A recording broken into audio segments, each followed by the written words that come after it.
NBA basketball fans, welcome back to the NBA Playoff Banter Show. He's Marshall. I'm Chris, and we're here to discuss the NBA Finals. Lakers tear apart the Heat in Game 6, coming off, by the way, a phenomenal instant classic, especially the fourth quarter. But the dueling opposition combatants going at it, Butler and LeBron was phenomenal in Game 5. But we are going to obviously discuss some of Game 6. And we do want to kind of revisit Game 5 for a small segment, just because, like I said, it was a phenomenal game. But the Lakers tear down the Nets, have their 17th championship to tie with Boston. But let's not forget, 5 of those came in Minneapolis. I mean, they're called the Lakers, land of 10,000 lakes, and it's really about 13,000 lakes. But who's counting? Anyway, 5 of those championships are right here in the Minneapolis Armory, buddy. Don't you forget it. But anyway, LeBron now has 4 championships, 4 MVPs. AD and several other players obviously get their first championship. So we'll talk about the game, of course. And then, like I said, we'll revisit Game 5 because it was a classic. But we want to look at next year a little bit. There is some free agency that's interesting. What Giannis will do or not do. He claims that he's not going to force a trade. Milwaukee claims that they will not trade him. Me and my co-host Marshall don't believe it for a second. But that would probably be what it will take, besides, barring injury, to beat the Lakers. I mean, some people think that they can, run back. Denver will get better. Maybe the Clippers can figure it out. Golden State's going to be back. Philadelphia, could they make some trade that improves their team? Boston, could they gel? Miami is the top returning team. I guess you got to throw Milwaukee in there too. But if Giannis went someplace, obviously, like a couple of weeks ago, they were saying, Giannis is going to go to Golden State. And obviously with those shooters, that would be crazy, and that would be a super team. But what will it take to beat this Lakers team? Now, they don't have the best role players. We know that. They can keep some. They can make some trades. They have some maneuverability. And they have Avery Bradley coming back, a 3-and-D veteran player. What's it going to take? You know what I mean? Can it be a team that's already built that'll either improve and get better bringing someone in?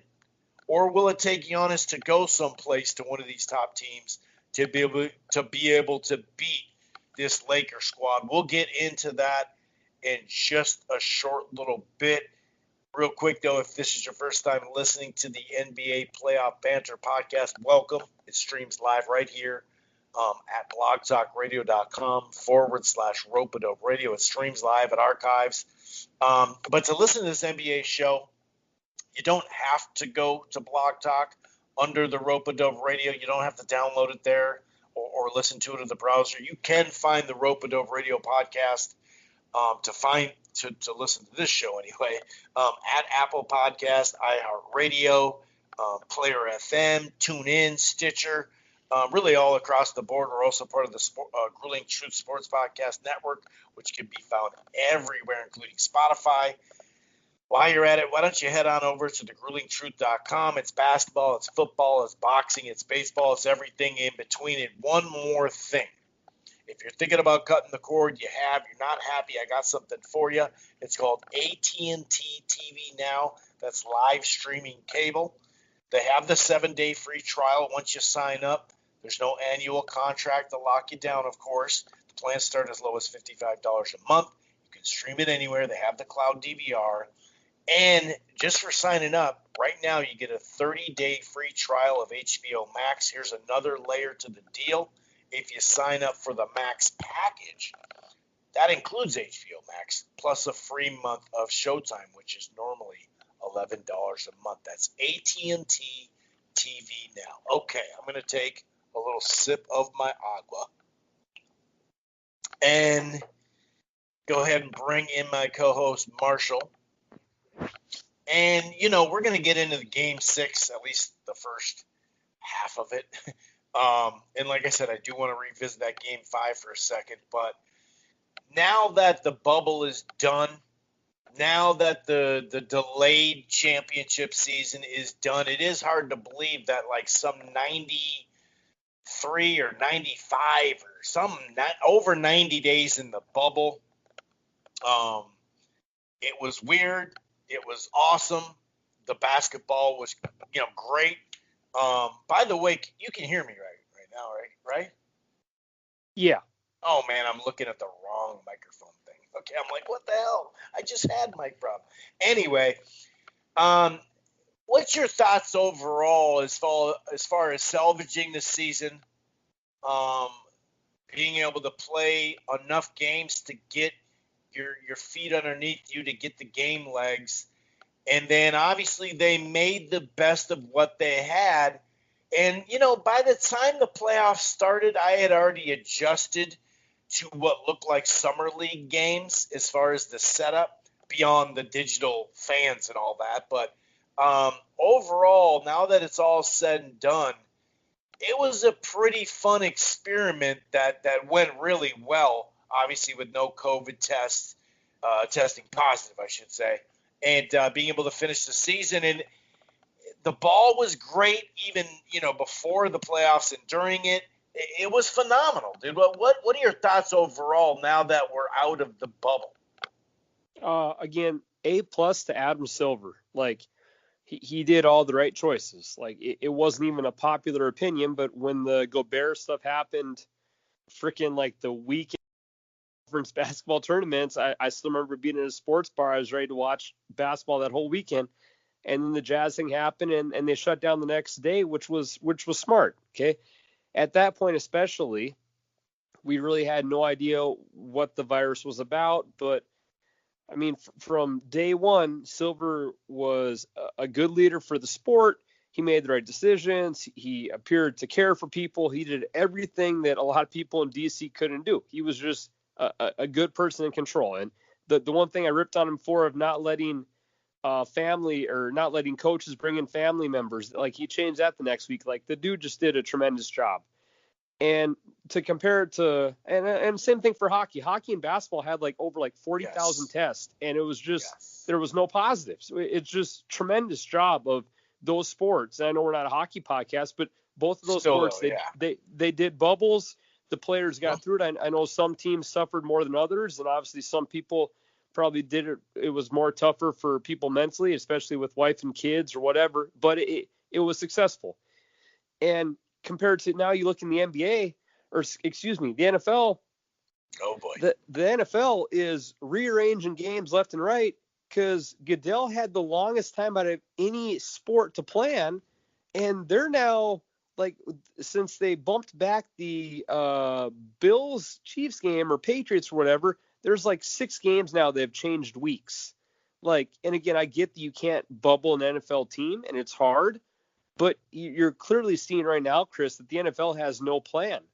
Or what is our back? Well, the backup plan is like, oh shit, let's start moving pieces around like we're drunk at a bar one night. We're trying to like play cards and gamble. Like it's literally a crapshoot of what to do.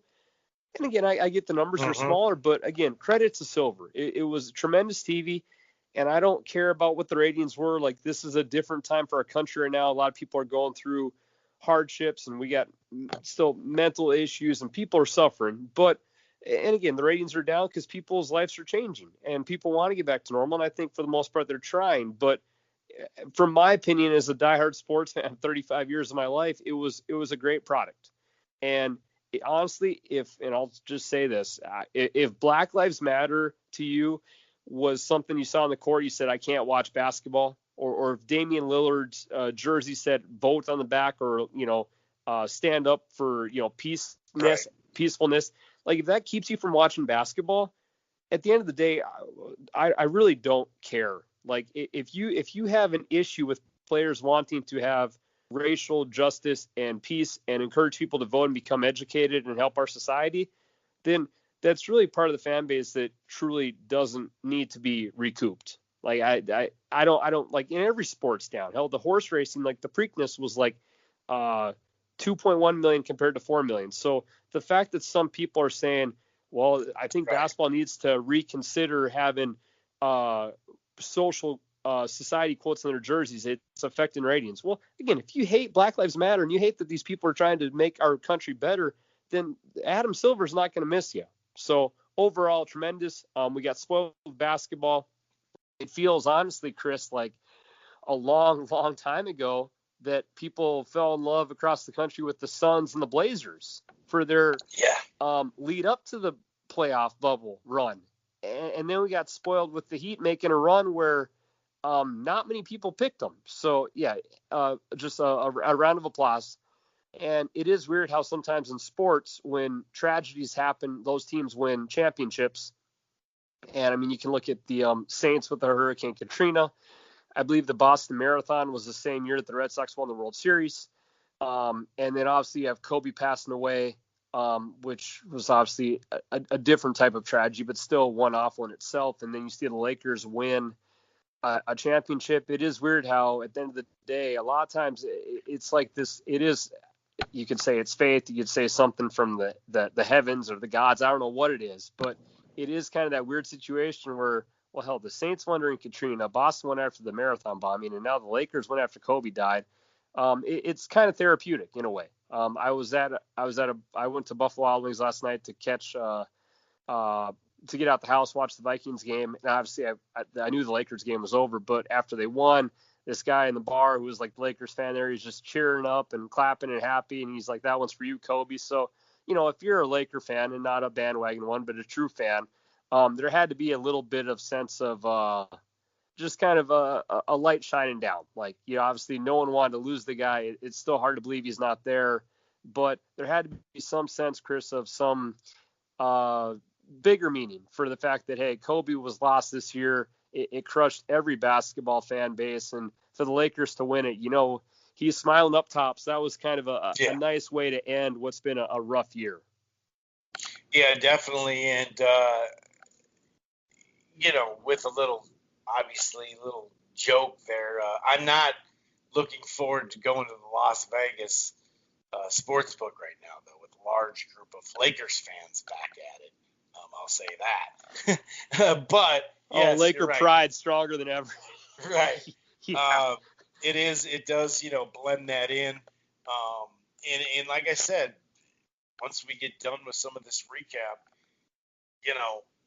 we still don't have anybody that can guard AD, and LeBron's the best player in the game. So we might have to get used to this, barring injury, because if they did it with this, stack of role players, that some of them did. I mean, Rondo overachieved, obviously. And I think, him and Bradley could be here for the next couple of years. But I think that the role players are either going to blend better or they're going to get a couple new ones too. But, for sure.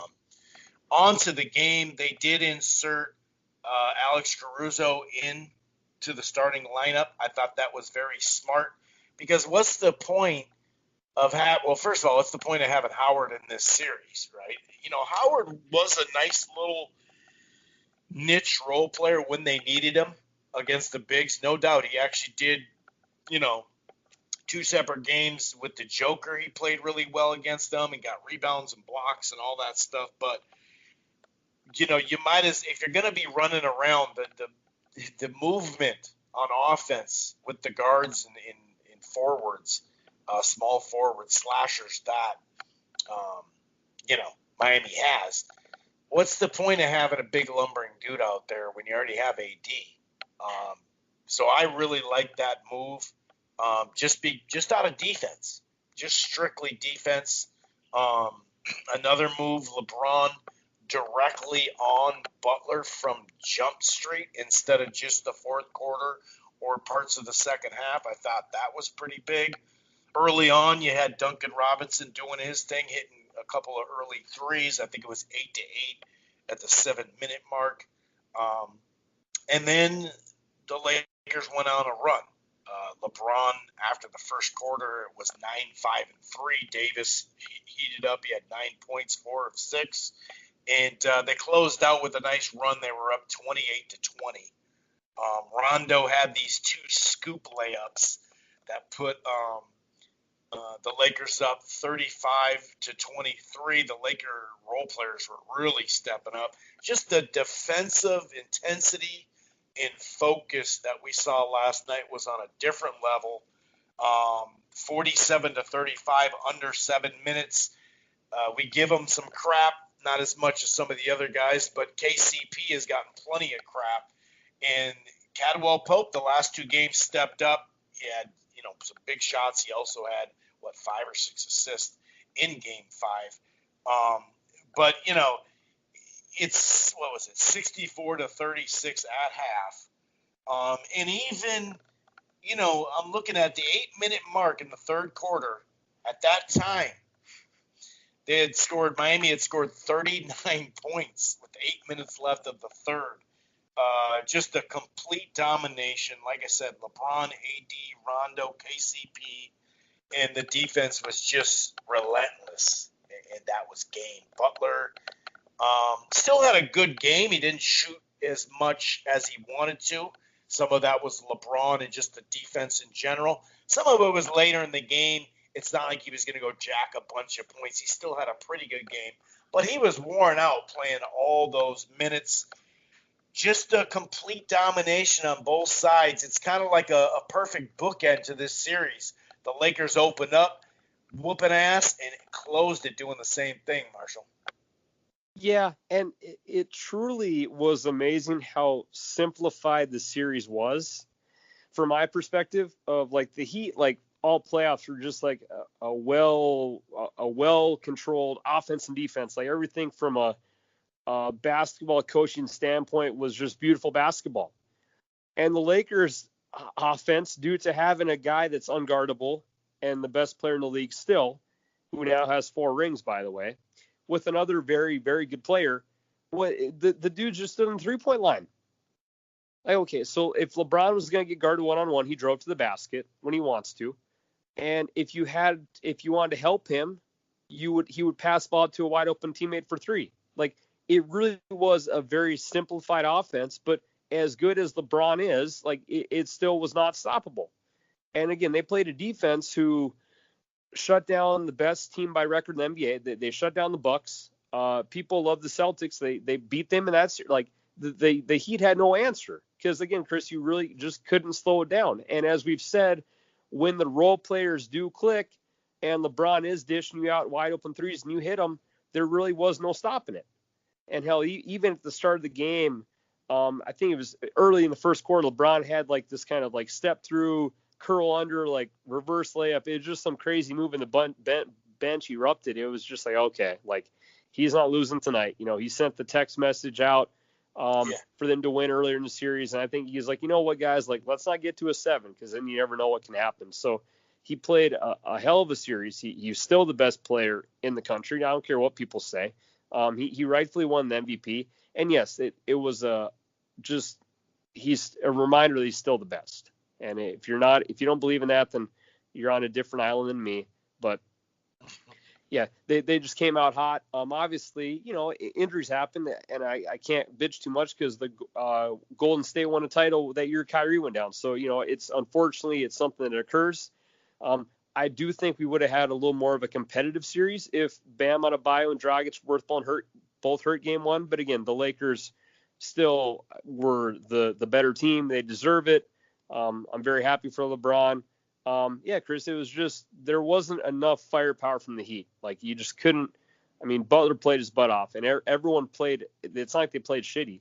That's right. One thing I didn't quite get from Twitter last night. Like some people are like, oh my god, what a blowout, what a joke of a game. It's like, no, dude, this Lakers team is just manhandling one of the best teams in the league, and there's nothing people can really do about it. So, credit to LeBron. You knew that once they got up big last night, Chris, that one wasn't going to slide.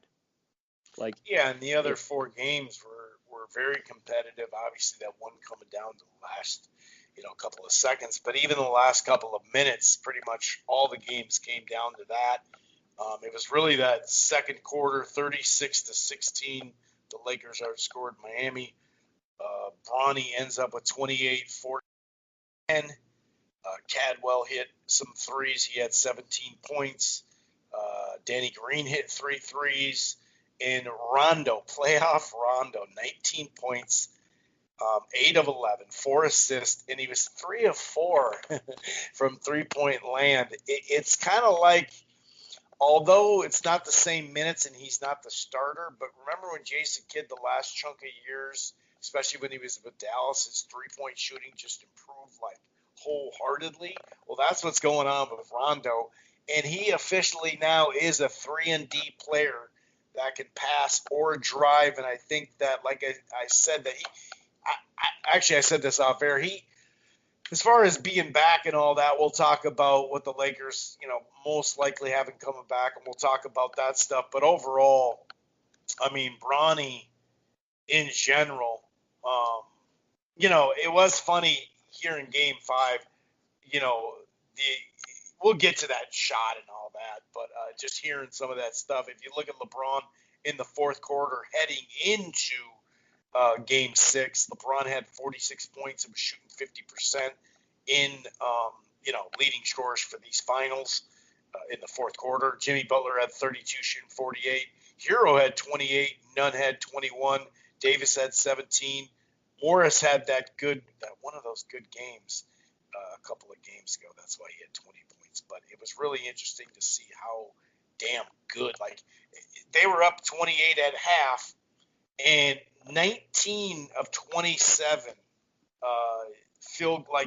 field goals were in the paint compared to 8 for 22.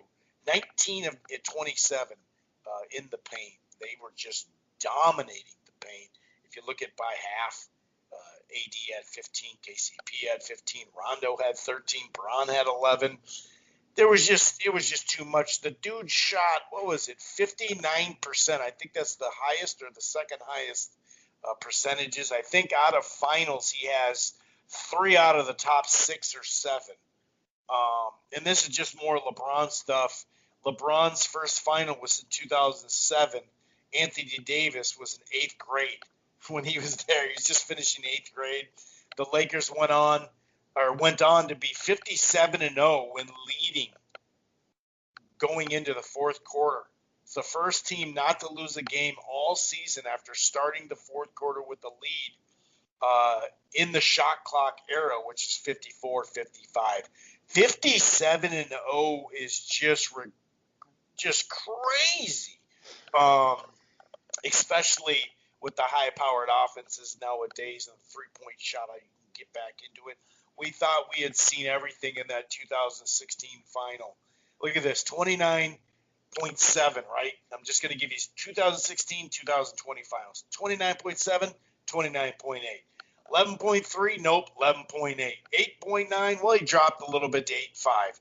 He shot 49% in 2016, shot 58.6. 37 from 3, now 39. I mean, this dude, it's ridiculous what he's doing. And when you look at some of these ages and what people were doing at age 35, Wilt was averaging 15 points a game.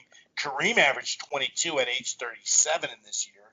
Hakeem Olajuwon, 20 points. Robinson at 35, 14. Shaq at 36, 18. Duncan had 18. Nash at 35, had 16 and a half. I mean, 25.9, 26 points basically at age 35. And, like I said, the combo with Avery Bradley and Rondo, I think, can live for at least this year and at least next year, maybe the year after, just because I know Rondo's getting older, but he's not going to have to play 35 minutes, 38 minutes, 40 minutes a night, which is pretty crucial. But going back to that, anything else from that finals game or whatever? I do want to kind of revisit that fourth quarter of Game 5, though, because that was phenomenal. No, it just goes to show just how good the guy is. I know I've said it 4 or 5 times, but it's just worth repeating. Like, this was not a star-studded group of role players. Like, I know these guys had their chances, but after Anthony Davis, again, on paper, if you're looking to build a team, I think most coaches and GMs in the league are going to take a Jimmy Butler or a young Tyler Hero or Bam Adebayo. People aren't going to take KCP and an older Rondo and Danny Green. Those guys were just involved with the best player in the game, and he makes everything so simplified for them. And again, they didn't have any slip up moments either. Like the stat about not blowing a fourth quarter lead is absolutely insane.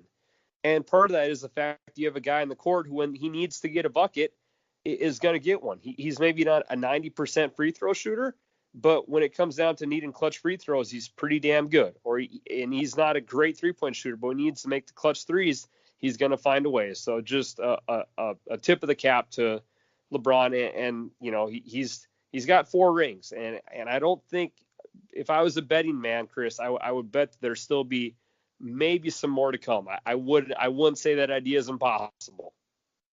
Yeah, and you are a betting man, by the way. But That's true. Game five, and just look at the role players, like we said. Even in that game, the Lakers were 0 of 6 shooting off LeBron pass in the clutch time, which is 5 minutes less. 0 for 4 of them were 0 of 4, or 4 of them were open looks, which included Danny Green's 7-second miss. But Kuzma, Rondo, Green, Morris, Caruso combined for 22 points and 13 fouls. They were outscored by Duncan Robinson himself. Let that marinate for a minute. That was Mark Spears, that really puts it in perspective. I do think that they found some people that will be solid role players for next year, though. I'll say that. I think KCP kind of saved his ass down the stretch. And like I said, bringing in Avery Bradley and all that. But just jumping real quick, when you look at it, there were some early turnovers in that fourth quarter. I think 4 of them within the first couple of minutes of that fourth quarter, game 5. Duncan Robinson took a nice charge on LeBron. Davis was getting to the line a little bit more. The score was 96-94, 7 minutes to go. And when you look at it, they were down by, I don't know, like maybe 9 or 11 there for a second. They did make a run back pretty well. I think it was 88-82 when they started making their full run back. But you had, I'm looking at third quarter, fourth quarter-ish. You have 6 players in double digits. LeBron was going off 6 of 8 for threes at that time. But there was a time in that game in the third that he was like 4 of 5 or something. But otherwise, everybody else in the starting lineup hadn't even gotten to the free throw line. Now that changed because I said, Davis did start to get there. KCP hit a 3; it was all tied up, and then it was 96-95, I believe, because that was their first lead. The Lakers since the first quarter, and the game was just really heating up, man. It was really fun. It was a 15-3 run that brought them. They were down by 11. Duncan's offensive fall, it was like an accidental contact thing. That was one of those where you're like, there was a steal and then a foul. Was it a shot with Butler? But in the end, they hit a 3 anyway, so it didn't really matter. And for a time there, Miami, obviously during a run, the LA run, 2 of 12 from the field until Bam had that putback dunk, or maybe it was just an alley-oop, 99-98, 4 minutes left. But, I mean, Duncan Robinson hits the 3. They go up 101-99. LeBron free throws, tie it up. Like, you have Caruso and KCP running into each other. You have Davis limping visibly. His heel looks like it's tough.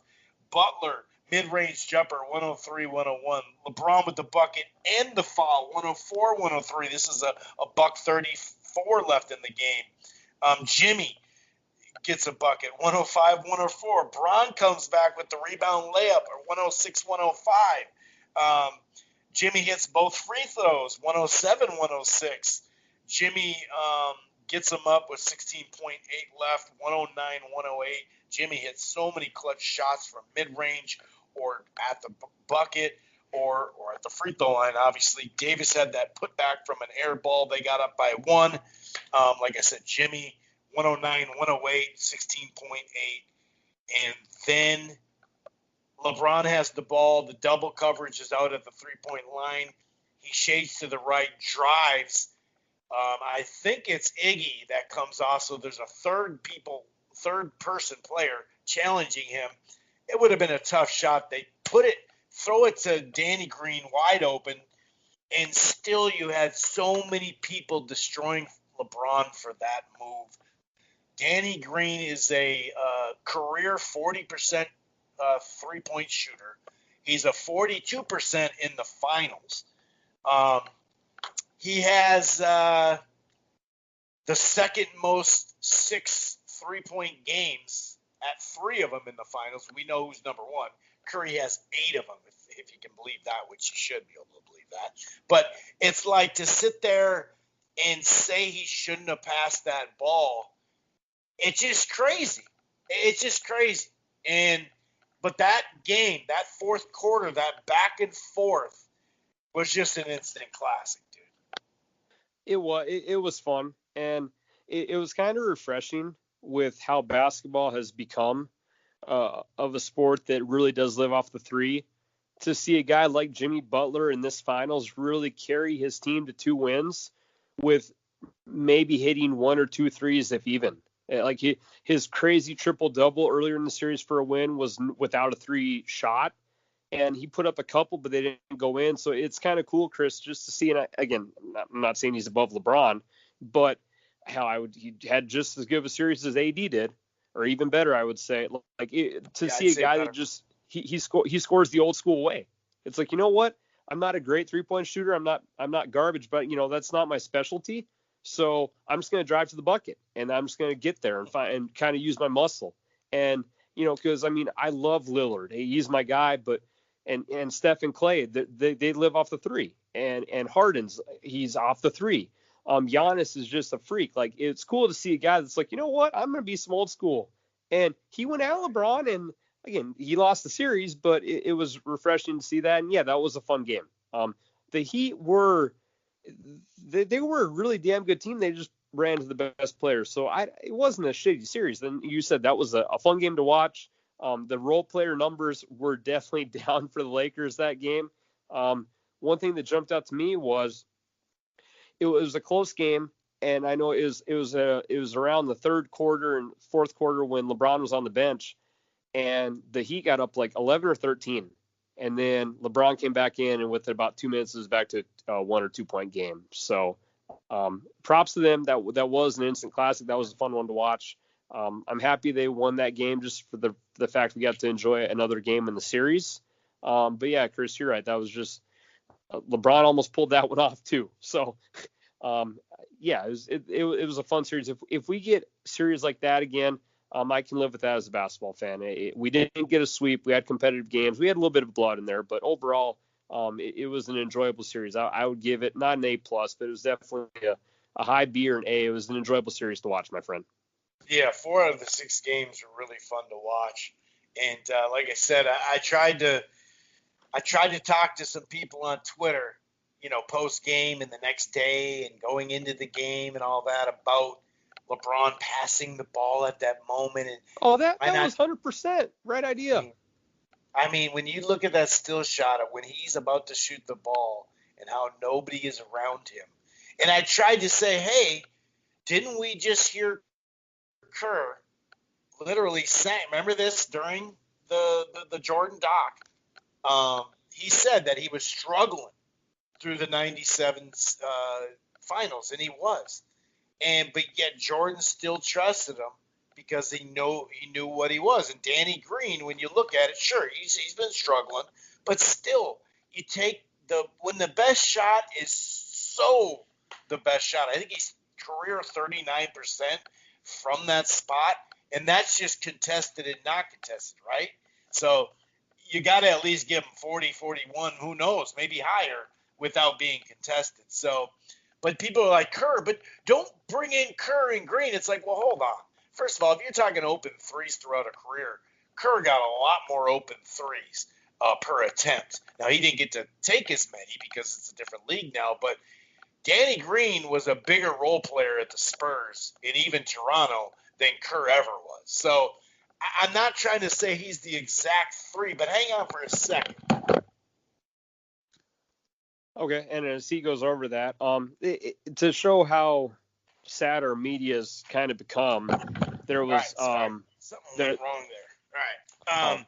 So I'm looking at this, and I'm sitting there. They're sitting there saying, "Oh, don't do that with Kerr," and I'm battling back and forth with this dude. And I'm like, dude, alls I said, you brought up Kerr's numbers. I didn't bring up anybody's numbers. I was just saying it's an open three, and the guy has experience in the finals as a three. And he said, yeah, and they were both struggling in the finals, during the finals, right? Because that's what Green was too. But just so those folks, I had to break this down. So game one, Steve Kerr played 7 minutes, did not take a shot, so he didn't get any points. He was 2 of 6 overall in game 2. This is 97, okay? Now his best game was game 3, 3 of 6, but 1 of 3 from 3. Game 4, 1 of 5, 0 of 4 from 3, 0 for 4 from 3. Game 5, what did I say? That was game 4. Game 5 didn't score a bucket. He was 0 for 3 from 3. So that's why I was using that example. I'm not saying that Danny Green is a better shooter from 3 than Kerr, but come on, guys. Like, the shot was wide open. He missed a shot. Move on. This whole Jordan thing is just, especially when Jordan did it to Kerr, did it to Luke Longley with a dump-off pass. I think that returning game in MSG, he got a dunk. Paxton, B.J. Armstrong. I mean, this is just ridiculous. Sorry, I had to go on a little rant. But as far as next year goes, I still, like I said earlier, who's going to guard AD, and LeBron's still the best player. And if he won with these role players, they're going to be, even if it's just adding Avery Bradley back to the starting lineup as the point guard, well, I guess, slash point guard, but a guy who can defend and hit the three. That's like getting a new free agent, especially in the playoffs. He could have been needed a couple of these games. But what's it going to take? I mean, Golden State's going to be good this year. How good, we don't know, but they're going to be back. Clippers could figure their stuff out. They obviously had a rough bubble and didn't have their squad all on the same page. But will they be able to bring their full squad back? That's kind of interesting. Denver's still young and improving. I mean, there's some outer game, obviously Dallas. I guess you could say Portland. There are some other teams there, but then you have, what you can do on the other side. Obviously, Miami's the returning, but I went over the other games. But really, Brandon Ingram and Anthony Davis are like the highest, level free agents. And I think Ingram will probably stay home. Who knows, though? Who knows? He's restricted. Davis has a player option. I think he has a player option, but I'm assuming he'll just extend. There's vets that want to win a championship. DeRozan, Drummond, Hayward, Gallinari, he already said, I want to win a championship. Conley has a chance for an early termination. Fred Van Fleet, Montrezl Harrell, that's the one that we wonder if he's going to leave or if they're going to be able to, even afford him. There's people out there that can make a difference, whether it's the Lakers or something else.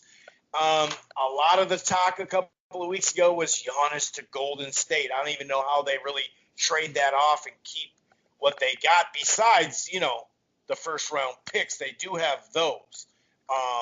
Giannis on Golden State, now that is an interesting series, but going into next year, knowing that the role players will probably be better or just as good, but like I said, just adding Bradley makes it better. What are your thoughts on will the Lakers repeat? Like you kind of just said that, he's going to be back, but who's out there that's really going to give them some issues? And now we're starting to see this Miami team just get dogged, whether that's you don't like Butler and LeBron or whatever that is. I mean, Simmons talks about him once in a while now, or not once in a while, but Bill Simmons picked them to win the Heat. And now I heard him today, I'm not sure this, that, and the other. They were, I saw 8th and 9th in power rankings.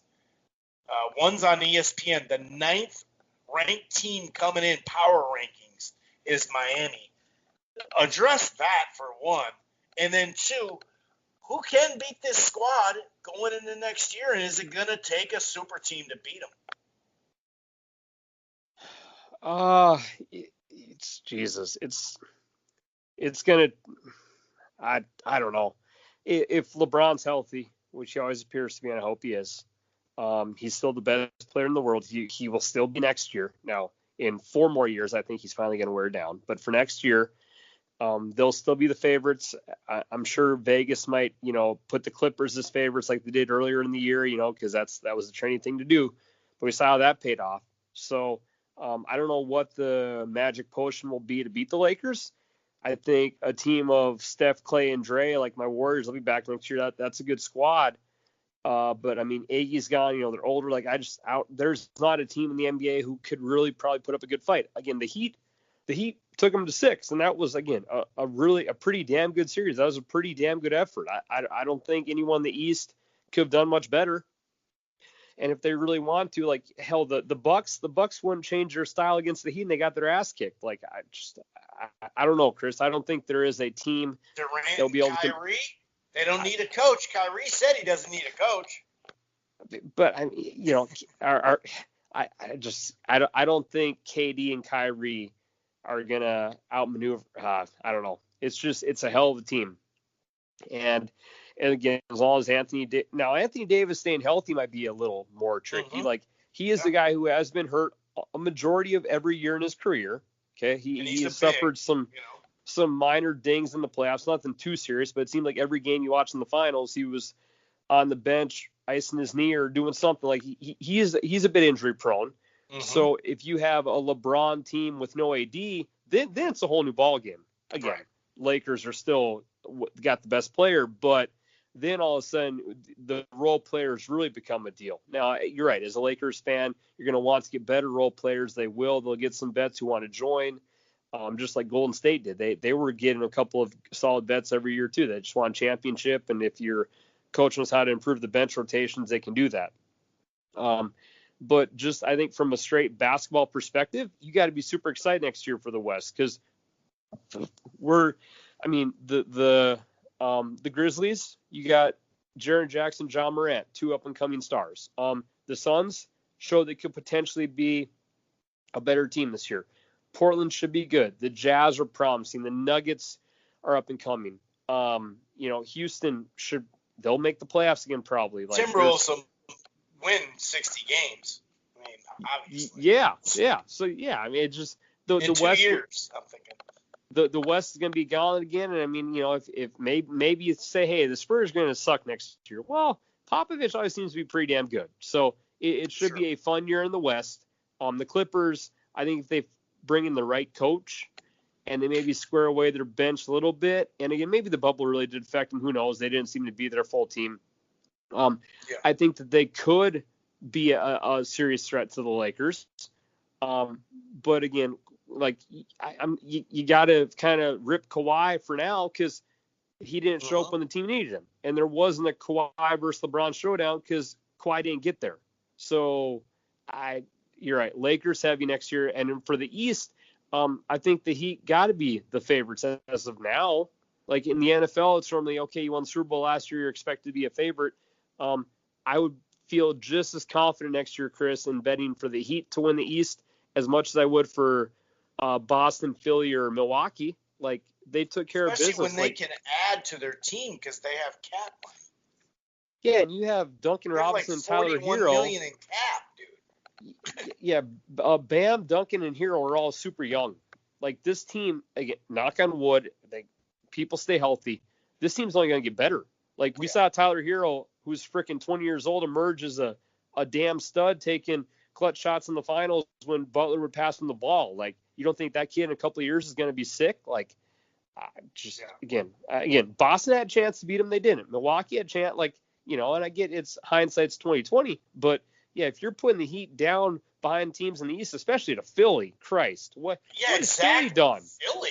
And even if they make a trade, they're not going to be. I mean, they had Jimmy. That was the key piece. That's gone. It's over. You went out and they swept. Did Boston sweep them or 1-5? But I can't remember. But yeah, I don't know. They should have trusted the process. So yeah, They trusted the and process for 18 years, Marshall, and then the 1 year they don't trust the process, and Jimmy leaves. So yeah, I think people, and actually this is my last point for this, but I texted my buddies my group chat last night. I said it was refreshing to see the Heat make the finals last night, or make the finals, because it was a true team. Like, we're so used to, and again, I'm not complaining because I'm a Golden State fan. I've enjoyed the run of Clay and Dre and Steph, but this wasn't a superstar team. This wasn't, hey, we have our two studs, we're gonna hop on their backs. This was a team full of just a bunch of dogs, and they played really effing good basketball. Like, this wasn't like, hey, we're gonna recruit people, we're gonna bring people in. They've had a sound system for a long time with Pat Riley and Spo, and it was just cool to see a true team make it. You can say Butler is an elite player, but none of those guys yet are names you'd put up. Like, there's not a two superstar team yet, but they could be. So it was just kind of a nice change of pace. So yeah, but I would feel just as confident in the Heat as anyone next year. I mean, maybe Doc Rivers can mix stuff up in Philly, but Chris, they got a long ass way to go. I want to see that team make the finals and even they're so long of a ways away from being a legit contender, in my opinion, to be mentioned that high. But they get that hype every year, so I'm sure it will occur again. But dude, you got a long ass way to go before you're gonna start talking about how you could be the top dog in the East, because you've not. The last time they made the finals was AI, correct? Yeah. Did they? I think it was second round with Boston and Philly. So yeah.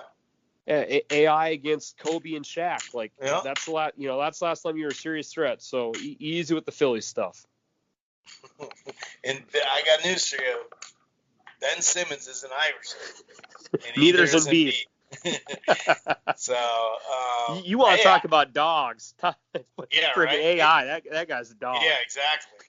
And it's no shit, dude. Like, however tall he was, and however $160 or whatever, that dude was a straight up warrior. But yeah, you're right. It was fun to see a team that looked like they had a chance to win it, a full team like that. We saw it with the Mavericks in 2011. We saw it with the Detroit Pistons in 2004. It just kind of all came together at the right time for like a month or two. And it is refreshing to see that. But like you said, it's not like it's just a team full of veterans and this was their last little run. They definitely have a future, no doubt about it. All right, so normally this show would do a draft special, would do a free agency special. We would, do like 4 more shows maybe. But obviously this time of year, we're now on college football. The pros are back for NFL now for a month. And so if something, let's be honest, how many people are really overly excited for this draft? Let's be honest. Now, there might be a trade. More than likely, my Timberwolves will trade, actually, their pick. But either way, if there's something big will come back, a free agency or a huge, trade on signing or on a draft day or whatever. But more than likely, we'll shut it down and come back, basically next year. We'll see what happens. We're talking about this show, not the college ball show. Normally, the college ball show starts late August. We go all the way till a couple of weeks in January, right, with the national championship. Then we change our focus. We keep it college ball because then we go college basketball all the way to the first week in April, the national championship. And that's when we come in with the NBA Playoff Banter podcast. See how smooth that is? It's just a nice, smooth run. And we keep it going to, I know we're always right on 4th of July saying, we'll do a show, we'll wait on Durant and his decision or whatever, you know what I mean? So we probably won't, we may do something there, but we will be back now all the way through. Knock on wood, college basketball is going to be okay this year. They can actually create a little bit better of a bubble to an extent anyway, besides getting something to eat. But anyway, and going to class, so I take that back. But anyway, we will be back with college ball for the rest of the time. But it's been fun. Any last words before we shut down, sir? Yeah, just is the rough tentative plan again to open around Christmas? I think it isn't. Give the guys. It isn't. Actually, Oh, it sounds they're like it's pushing. going to be late January or mid Oh, to late well, January, which I no, think is pretty smart. You know, sure. Oh, yeah, those guys, especially for the dudes that were in the bubble, like they need their break. Okay, fair enough. and But NBA especially will be. LeBron.